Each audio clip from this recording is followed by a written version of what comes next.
The Atlanta Falcons. I don't know what to say about this team anymore.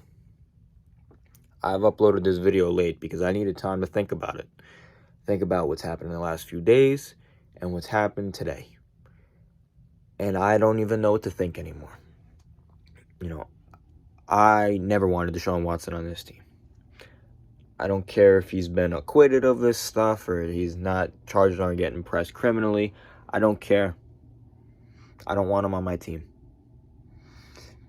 And the fact alone that Arthur Blank, who claims to be all about, good morals, good intentions and all that, and then he goes and talks to Deshaun Watson, rubbed me the wrong way. But I can't believe that he would do that. He would talk to a guy that's being accused of this stuff and be okay with it. And want him on the team. I mean, you're talking about the classiest quarterback, in my opinion, in the history of the league, in Matt Ryan, who doesn't say a word, puts his head down and works, respectful to everybody, and you're going to replace him with Deshaun Watson. I get it. He's from Atlanta. He's going to rep the city. You're going to fill the stands. You're going to fill the seats, make more money. But in doing so, you have divided the fan base in half. You have lost all of your credibility. Terry Fontenot and Arthur Smith have now lost all of their credibility. And now this organization is in the worst situation in the National Football League in terms of its reputation.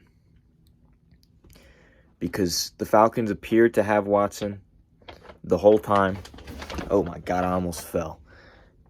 Since the day they got involved in the race, it seemed like he was going to go there. And to be honest, the last 2 days, I've mentally prepared myself to trade away 2 first-round picks and like a Grady Jarrett for Deshaun Watson, and then watch Matt Ryan go to the Colts for 2 seconds and then a first next year or something like that. I was mentally prepared for it. And now, and I think a lot of Falcons fans can relate to this, they mentally were prepared for this trade to happen. And then just like that, he's going to the Browns.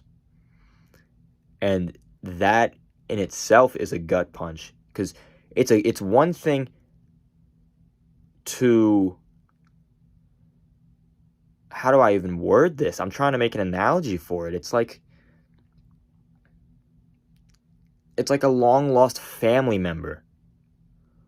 It's like a estranged family member that you once loved and loved you when you were a kid. Is coming back to the family. But then they decided to move in with some random dude. Because why not? And it's like you prepare for this person to come back into your life. And then they just flake on you. Deshaun Watson used the Falcons as leverage to get a massive contract from the Cleveland Browns. And I hate him even more than I did before. I hate Deshaun Watson. I hate him. I hate that guy. But the Falcons fan base is completely divided. And I don't think anybody likes Terry Fontenot or Arthur Smith anymore, to be honest with you. And especially Arthur Blank. Because his hiring and firing, constantly allowing GMs to spend up to the cap and all that stuff has been poor. And if Terry Fontenot and Arthur Smith turn out to be a bad duo, which it appears that they kind of are right now after this whole fiasco, this is a massive stain on the reputation. And if they end up getting fired in 3 years from now, I think Arthur Blank is probably going to have to sell the franchise. This is probably his last opportunity to really sit with the fans and build a reputation for the fans. Oh man. And I feel for Matt Ryan because he's extended the Falcons' deadline to pay him $7.5 million so that way they could get the Watson trade done. And now that they haven't, Matt Ryan's probably laughing. And the question now is Matt Ryan too nice? Is he too nice? Is he too selfless? Is he going to allow the Falcons to continue to destroy him by making him play on this team? Or is he going to, or are they going to trade him to a contender? And going into this season, before the Watson stuff, I wanted Matt Ryan to stick around. Because I believe that we were, a year or two away from the Falcons, being able to really build some pieces around him, draft well, make some good trades, and we can get something going in a few years. Of course, that was before the Tom Brady stuff as well, that he came back. So now things are a little more bleak. But I thought the Falcons had one last ride with Matt Ryan. But after this whole thing, it's time for him to be traded and get an opportunity to win a Super Bowl, like Matthew Stafford. Don't trade him to a team that sucks. If they do, I will no longer support the Atlanta Falcons, and I'm fully serious with that because Matt Ryan deserves to go to a contender, and he deserves to win a Super Bowl. And I am currently in a bit of an internal struggle because whatever team Matt Ryan does go to, if he gets traded, I am highly considering just becoming a fan of that team and no longer supporting the Atlanta Falcons, at least as much as I am right now. Because this regime, they walked in and they traded away Julio Jones, one of the most beloved Falcons in history. Did it turn out to be the right trade? Absolutely.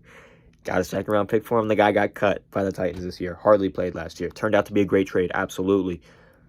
One that, looking back, needed to be done. Hard at the time. Tough for Falcons fans at the time. It's hard to earn respect by making a big decision like that so early. Turned out to be the right one. But then they drafted poorly. And then their lack of aggressiveness in the free agency market this offseason has been horrendous. They haven't re-signed Cordero Patterson, which is annoying. They didn't go after any big edge rushers, which I can understand a little bit. But the fact that they have failed to address the offensive line in free agency, it's been guard after guard. James Daniels, Andrew Norwell. I mean, there's been 5 or 6 guards that could have been Atlanta Falcons, and instead they're playing for $5 million a year somewhere else. And anybody's better than Jalen Mayfield. And there's the draft, of course. There's still more time in free agency, but the fact that they have failed to address that is problematic. The signing of Casey Hayward was brilliant, but that's not what this video is about. This video is about the Falcons' pure ineptitude, and I'm extremely disappointed because now it feels like we have to draft a quarterback at 8. I hope it's Malik Willis. I would love to see Malik Willis spend a year behind Matt Ryan, or 2 years behind Matt Ryan and then take over the leading role. I don't think there's a single quarterback in the league better to learn from in terms of being a role model, a model citizen, and a good quarterback than Matt Ryan. I really, truly believe that, more so than Aaron Rodgers or Tom Brady or Russell Wilson or whoever. Matt Ryan is the face. He is the face of a good person and a good quarterback. But, I mean, whatever. I'm glad we don't have Deshaun Watson because you can't pay a quarterback record money while you're rebuilding the roster. So I'm happy the trade didn't happen. But at the same time, now, what happens with Matt Ryan? And you'll see a video whenever that happens.